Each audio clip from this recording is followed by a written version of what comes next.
Audio. Michel Hazanavicius, quand on n'a pas les budgets de Pixar ou Disney, il faut être malin. Après un Oscar et différents films au succès divers, et parfois mitigés, Michel Hazanavicius revient avec une fantaisie, Le Prince oublié. Le film est porté par un très bon casting, Omar Sy, bien utilisé, François Damiens en parfait méchant d'opérette, et la jeune Sarah Gay, pétillante de naturel. Dans ce nouveau film, Omar Sy incarne Gibi, un père veuf qui élève seul Sophia, sa fille de 11 ans.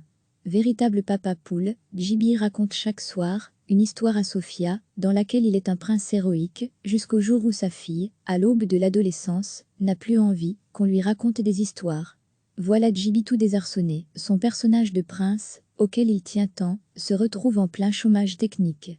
Inspiré par un scénario de Bruno Merle, Michel Hazanavicius a vu le parti visuel qu'il pouvait tirer d'une telle histoire, qui mêle deux mondes, celui, réaliste, du quotidien du père, et de sa fille et celui, fantasmatique, du prince et de ses ennemis à combattre.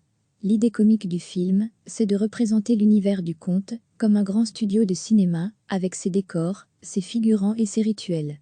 Ainsi, voir Omar Sy passer de prince vedette à acteur sans emploi, est une des trouvailles du film. Mais plus le film avance, plus les références à d'autres grands films sur le passage à l'adolescence se font sentir, vice-versa, ainsi doute, et Toy Story 3 de Pixar en tête. Hazanavicius a l'honnêteté intellectuelle de reconnaître ses influences, comme il l'avoue dans son interview, mais, passé le bon effet de surprise de son film, il ne parvient pas à le nourrir, avec assez d'idées neuves pour en maintenir le charme. Cliquez sur s'abonner pour recevoir les dernières nouvelles.